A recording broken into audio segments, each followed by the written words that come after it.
Fresh political crisis engulfed Karnataka after the resignations of 12 MLAs of the ruling coalition in the state. While 9 MLAs belong to the Congress party, 3 others belong to the JDS. All the rebel lawmakers, after submitting their resignations, arrived in Mumbai last night. The rebel MLAs are putting up at Sofitel Hotel in the commercial capital of Mumbai. While Chief Minister H.D Kumaraswamy is confident of saving his government, the Congress has pinned the blame on the bit of poaching its legislators. Though the BJP has distanced itself from the resignations by the Congress and the JDS MLAs, the party's Mumbai Youth Wing Chief Mohit Kamboj was spotted at Sofitel Hotel last night. Like in the past, the rebel MLAs of Karnataka have once again landed in Mumbai. This time it's Sofitel Hotel in Bandra Kurla complex. The rebel MLAs of Congress and JDS are in Mumbai at this point of time in this hotel. Last time we see political people from the Bharatiya Janata Party coming and hosting them. This time it's not clear who is orchestrating this fall of government in Karnataka this time. But the MLAs again are back in a BJP-ruled state. With camera person Mahesh Chavan, Mustafa Sheikh in Mumbai for India Today.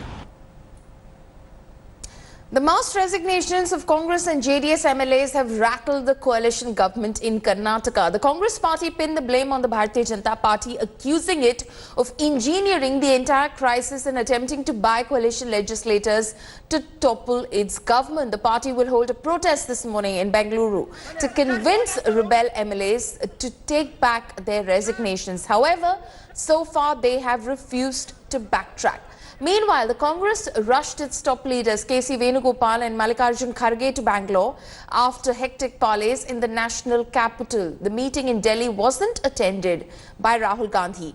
Earlier, Rahul, who was in Patna for a court hearing, refused to comment over the Karnataka crisis. Rahul chose to remain mum despite being repeatedly asked about the resignation of Congress-JDS MLAs.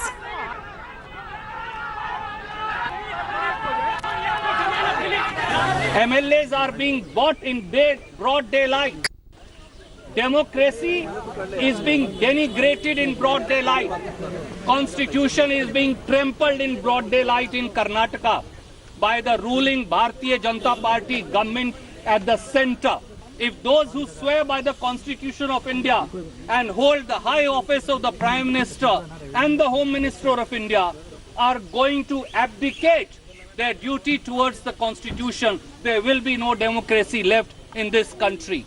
We deprecate the efforts of the Bharatiya Janata Party to buy over legislators, to pressurize legislators. It is unfortunate development, and I'm sure in next 24 hours things may improve. And I appeal to all these MLAs. I appeal to MLAs and our senior leaders not to take last decision like resignation or going away from the party.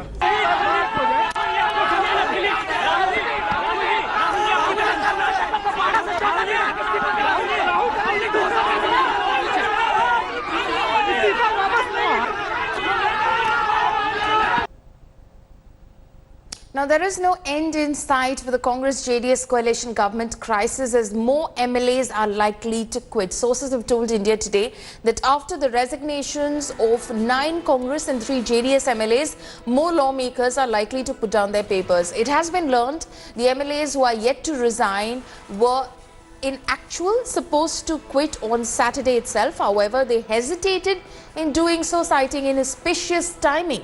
While the crisis continues to mar the Karnataka government, H.D Kumaraswamy, the Chief Minister, he is en route Bengaluru from the United States. He claims there is no threat to his dispensation. Meanwhile, the BJP, which has rebutted charges of engineering the crisis in the Congress-JDS government, said it is ready to form government in the state.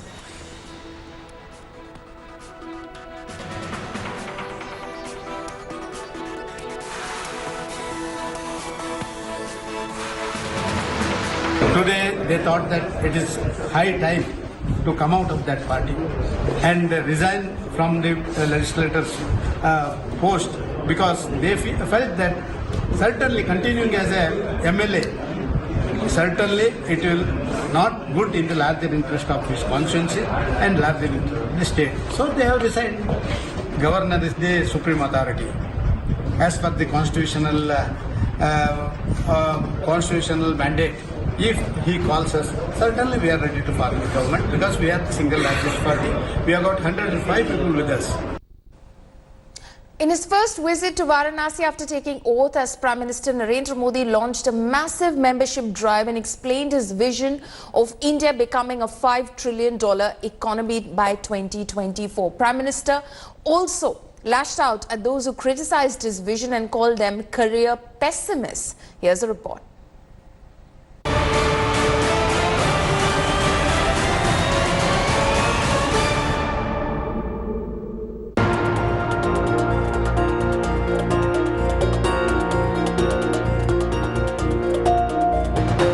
A day after Finance Minister Nirmala Sitharaman presented her maiden budget of the Modi government, Prime Minister Narendra Modi made a strong pitch for his goal of 5 trillion economy in his home constituency in Varanasi. New India के सपने, ये सपने बहुत हद तक जुड़े हुए हैं $5 ट्रिलियन इकोनॉमी के लक्ष्य से। आज इस अपने सदस्यता अभियान के जो शुभारंभ है, launching BJP's mega membership drive on his home turf, Prime Minister hit out at the budget detractors, saying criticism only strengthens his resolve. कुछ लोग हैं जो हम भारतीयों के सामर्थ्य पर शक कर रहे हैं। साथियों, जब ऐसी बातें सुनता हूं तो काशी के इस बेटे के मन में कुछ अलग ही भाव जगते हैं। उनके सपनों को Slamming those who mocked his vision of $5 trillion economy as career pessimists, Prime Minister warned the public to stay away from them. कुछ लोग कहते हैं कि इसकी क्या जरूरत है। ये वो वर्ग है जिन्हें हम प्रोफेशनल पेसिमिस्ट भी कह सकते हैं। देश को ऐसे नकारात्मक लोगों से सतर्क रहने की जरूरत है। There's no reference to the direct taxes code. His attack comes day after opposition termed the budget as uninspiring and misleading. Budget 2019-20 is an insipid budget. Has there ever been a budget speech that does not disclose the total revenue, the total expenditure, the additional revenue mobilization, or the financial concessions? This could also be called a dream budget, but in the bad sense, because this government is still selling dreams. Prime Minister on Saturday during BJP's mega membership drive pulled no punches as he accused the opposition without naming them for spreading gloom and making a virtue out of poverty. He positioned his government and party as a beacon of hope for New India. With Kumar Abhishek in Varanasi, Nilanshu Shukla for India Today. Heavy rains in Madhya Pradesh, Haryana and Chhattisgarh have triggered flash floods. In MP's Ratlam area, Kedareshwar temple was flooded due to massive rains. The temple top turned into a waterfall due to massive flash floods. In Haryana's Panchkula district, similar scenes were witnessed where River Ghagar swelled due to heavy rainfall. A car was also trapped in the flash flood. In Chhattisgarh, massive flash floods wreaked havoc in Ambikar following heavy rainfall. However, no reports of casualties due to inclement weather have been received from any of these places.